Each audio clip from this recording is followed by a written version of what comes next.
We are back, folks. We are back, and we have an incredible guest today. We got the one, the only Jessica Bennett in the house. Jessica, what's going on? Just wrote a book. Yeah, Not yeah, much. you did. Yeah, you did. And you're not just a author of a book, but you are the best-selling author of the book, Choose Yourself. How does it feel? It feels amazing. It is just a beautiful thing to accomplish in and of itself, writing a book. But then to have the impact that I intend to have with the message and the story that I'm putting forward, to be able to reach that many people and get the bestseller status right out of the gates is pretty amazing. Yeah. And right out of the gate of this interview, let's talk about the book a little bit. So Yeah. the book's titled Choose Yourself. What made you choose that title, and what is the book all about so that the listeners can understand the story behind the book? Yeah, so I decided on Choose Yourself because it is actually a story of a large part of my life. So I 15 months ago left a 17-year marriage and partnership that was very emotionally abusive. And it is really the story leading up to how I got there, high level, the things that I experienced. And then most of the book is about my personal healing and growth journey since exiting that relationship. Mm. Um, I truly have had, I call them human angels, dropped into my life in so many different capacities over the course of the past 15 months and went from being honestly emotionally shattered, lost. I didn't know myself at all. I had really lost my way for a lot of good reasons, but I have found myself, and I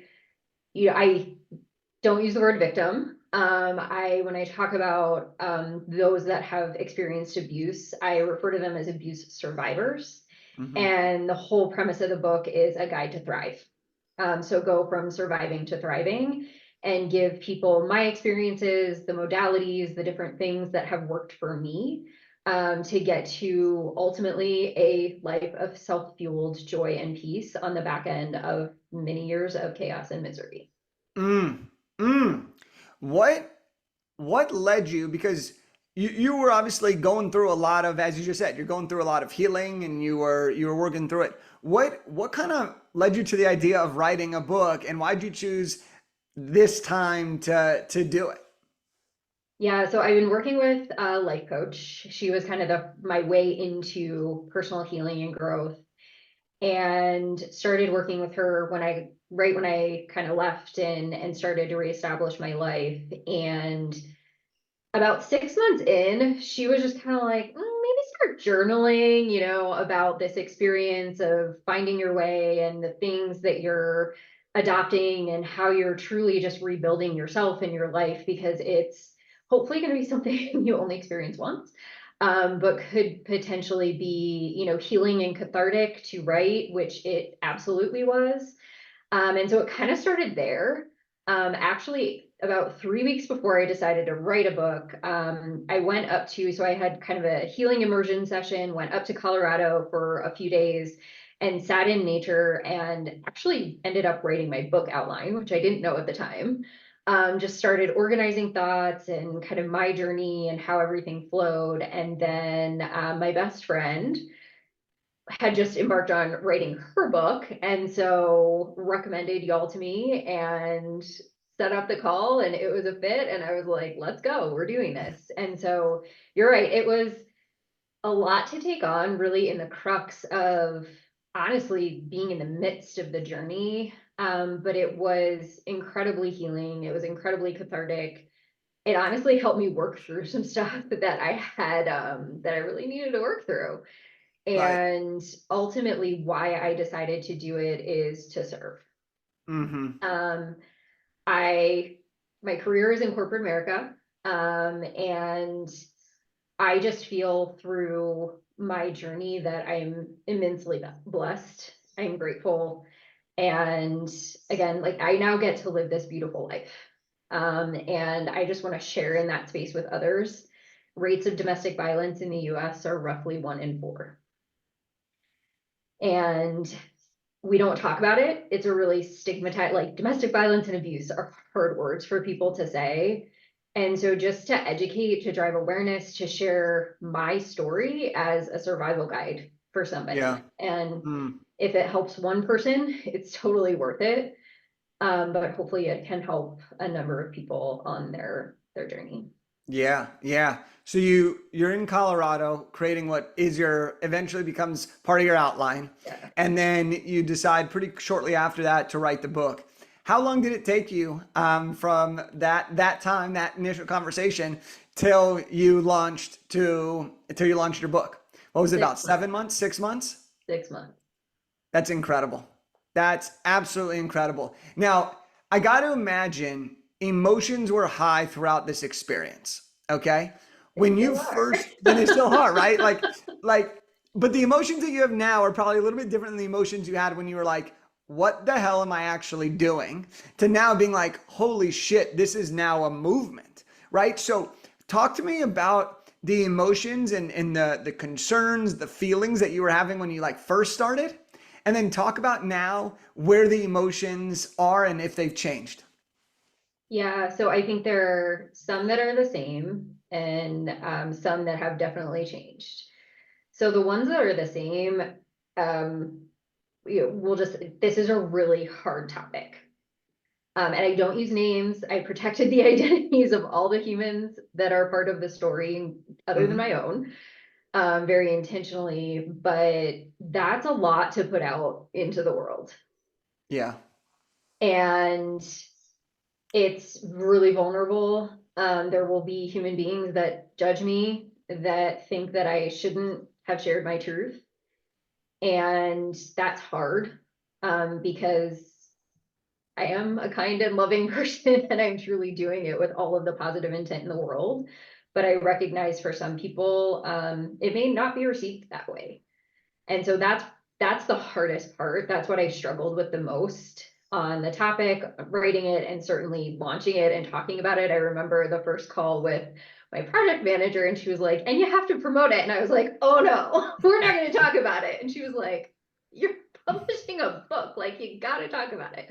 So she was like, please work with your life coach on that. And so we did. So I would say that's been the hardest thing to work through and something I still carry. Um, but I learned a ton about myself. I honestly uncovered some patterns, revisiting back to like college relationships, and I was like, oh, okay, let's unpack that. So Yeah. it was a really cool kind of journey of emotions. And I just let myself feel them. I now have the tools to work through them, to release them. So it was just a really beautiful experience. And then I will tell you my launch. So my launch day was on Friday, and I threw a small gathering at my home. And it was the best day of my life thus far. Because I was surrounded by community. There was so much love, so much support, so much celebration. And it is just a jumping off point. And so it's just been a beautiful experience, and the highs have been really high, and it's also helped me work through some of those challenges around speaking my truth and coming forward in a vulnerable but vocal way, which I think the world needs. Yeah. When writing about something so deeply personal and so vulnerable as someone who's sharing something that is often difficult to even discuss and bring up, let alone to share your story within that experience, what were there any standout moments for you or any like pivotal points for you in the process where you're like, this is where I'm supposed to be? Or, oh my gosh, once I hit this turning point and I got my cover design, I was like, this is it. Like, were there any of those moments for you where you knew you were on the right track and this was going to be something bigger than just the book? So I had a moment in December, right before the holidays, had obviously a lot going on in life. And I just kind of, I prayed about it and I was like, should I pause this? Is this the right thing to do right now? And I asked for clarity. Well, when you ask for clarity, be willing to receive. And I actually that day, I had posted like some sort of inspirational thing on an Instagram story, and a girlfriend from high school who I hadn't talked to in over 10 years responded, and then subsequently proceeded to send me a picture and a message of her in her new apartment, because she had been inspired by what I was sharing and made the choice to leave her emotionally abusive husband. Uh-oh. And I was like, okay. um, it's one of those things. So people don't talk about it. And when you are a survivor and in that situation, there's so much fear. There's so much manipulation and control that you literally hide it. You keep it under a very tight veil. And there is no lonelier place to be. And so just to be able to reach, again, if it's one human being that reads it and can find their way, it is worth it. Mm. Um, then in January, I had kind of another revelation climbing up a mountain. It's usually where they happen for me. That it was bigger than the book, and that I started to feel really called to figure out like a community space that could be safe, people going through or having gone through similar circumstances, and be a conduit to this beautiful journey of personal growth and healing and all of these different modalities that exist. And so I started to work through that with a couple of people more in the tech space, entrepreneur space. And that started to come to life. And then absolutely my cover. So my cover is of me hiking, and just kind of depicts some of the things that I talk about in the book in terms of connection with nature and spending time outside, and that being a really crucial part of my healing journey. So Mm. Mm. When someone reads your book, what where would you recommend, or what would you recommend they do to maximize the experience of the book and to maximize the outcome they could have by reading your book? I have gotten some initial feedback from family and friends who have read it, and most of them are not, fortunately, in toxic or abusive relationships. But they've said there are just so many incredible nuggets here that apply to everybody. And so I do think most of the book is, again, about personal growth and healing, which I do think is widely applicable and, again, needed. So there are some, I think, just really great nuggets of how I've approached it. Again, different healers, modalities, things that any individual can do regardless of circumstance, which I think is really beautiful. And then I would say the other most powerful thing I've heard from people is, hey, bought a couple extra copies because I know someone, or I know I'm gonna meet somebody soon that is gonna need this. Mm. So that's been probably the most powerful thing. I actually had a colleague yesterday share that she was getting her hair done on Friday, the book launch day, and her stylist was sharing, started to open up about her, and she was like, I have the perfect book for you. I'll send you the link. So, it's, again, the statistics are pretty, I think, astounding. And so when you think about who could benefit, even if it's not necessarily domestic violence or abuse, but just a challenging situation and or a person that could benefit from kind of diving into their own personal growth and Yeah. healing, which I think all of us can. Sure. Sure. I think it's a great read. It's an easy read. Yeah. Okay, I want to dig into this a little bit, right? Because you said that the statistics are high, but the amount of representation in conversation is much lower, right? Because it's so personal, because it's so vulnerable, because it's very difficult, right? Like there's no way around it. It's a very difficult thing to discuss, to admit, to share, and to open yourself up to.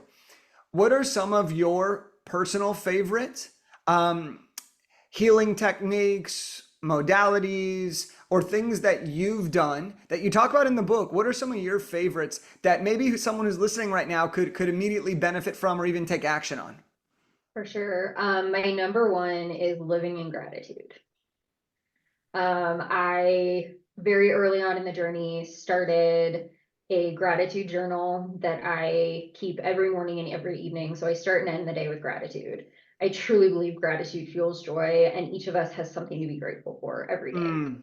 Mm, Could be snuggling your, I mean, I started with some pretty big, like the sun is shining, my dogs are cute, for like sure. it can be really basic things, but we all have things to be grateful for. And if you ground and really anchor every day in that, it's a great place to start. Do you journal? Um, Did you journal beginning of the day and at the even in your evening, or did you just mentally say it, or were you always writing it? Almost every day I journal. Okay, great. Yeah, and it's been honestly really cool to look back and you think like literally every day, like I have so much to be grateful for. Talk to anybody, how are you today? Grateful and blessed. Yeah, We all deal with hard shit. yeah, So embrace what is good and beautiful in life always. yeah. And I truly think it's a game changer. Um, I would also say some basic, like working with a life coach. If you don't have the resources to do it one-on-one, finding a small group. And then ultimately like nervous system regulation. So your nervous Mm, system controls your whole body. When you deal with really any sort of trauma, it deregulates your nervous system. And over time, if that just keeps happening, it can be really challenging to regulate it. And so that's what, when it feels like a panic attack or I can't breathe or, and it impacts so many other things in your body. And so breath work has been an amazing outlet for me. Yoga, obviously a lot of breath, just movement in general. I'm a runner, I'm a hiker, prioritizing that. And then light and then hot cold therapy. So like the sauna cold plunge thing, it's legit. I thought it was a fad till I started doing it. And now I'm yeah, like, so even, some of those smaller things, but it's ultimately prioritizing, and this is why it's titled Choose Yourself. We all choose every single day. We choose. And we all have a lot of obligations, but ultimately you set your calendar, you choose what you're doing and what you're allocating your time, your energy, your space to. And so really prioritizing yourself because it's actually the most selfless thing that you can do. Because if you don't prioritize yourself and your well-being, you're not going to show up as your best version of self for everyone in your life. yeah, yeah. That's great. That's great. Someone say it's a great title of a book. Um, what in terms of time, okay? Because you listed off a lot of great things there, okay? Some of these activities are quicker, some of them are longer. How much time do you think? Because there's different levels of how many things you can do. Everyone's situation is different, right? Just like you said, you have to make a choice. How much time do you think is a good amount of time? And of course, this will differ for someone to really get the benefits that will lead to the healing for themselves. Honestly, I think an hour a day, even if you could carve out 30 minutes. I mean, the gratitudes take me 5 minutes or less, right? Um, you should be exercising 3 to 5 times a week anyway, even if it's going out for a walk. Yeah, You got to move your body. So, but I don't, in my mind, it's not necessarily the time, it's the consistency. great. And it's also listening to yourself. I was obviously coming off of a long, long time of high trauma, like, Yeah, and so I needed to over index for a while. But now I would say it's more balanced. But as things come up, which they do, then I know because I feel it in my body that I need to prioritize a little bit more time for myself. And so, there could be days where, hey, I work out and do my journaling, and that could be it for the day. There are other days and weeks where I know I need to do more. And it's just, you have to gauge on yourself, but it's that consistency of practice and just being grounded and knowing how you're doing, and then having the tools to support yourself when you need it. yeah. I love the way you answered that because I think so often, just with everything, like I just started playing golf, and so often That's it's a like, oh, lot. how much time have you committed? Yeah, Right? that's a lot. And it can be a lot, but the other side of it is that consistency, right? Like, am I spending a lot of time doing the wrong things, or am I being consistent in doing the right things? And sometimes you have to do the wrong things to find the right things, and then you have to be consistent to optimize those things. And so I think that in a lot of aspects of our lives, right? No matter if it's something that's positive or no matter if it's something that's overcoming a negative or dealing with adversity, it's consistency always leads to a result of that repeated outcome, right? And so I think that that's such a great way to answer that question. Which leads me to this. Okay, you've written the book. You know it's bigger than the book. You are starting to create this community and this movement. You have great tips that you just shared. Talk to me about what's next for you and what's next for the people who are experiencing and domestic violence and abuse, and how you're able to provide and help them. Like, how is the book going to take on another life for you? Yeah, so I, with the book launch, launched a platform. So our website is choose-yourself.com. And there you can learn about the platform, you can learn about the community, you can sign up for the community. But our mission is to educate the world about domestic violence and empower survivors to thrive. And it is intended to be both a compassionate, safe, supportive space of like-minded humans, like-minded and hearted humans. But it will also serve as a container and a conduit to personal growth and healing. So I obviously have a vetted list of practitioners who I worked with, who I know people who have worked with, that will be guests. So there will be monthly forums every single month where we'll have a different guest come in.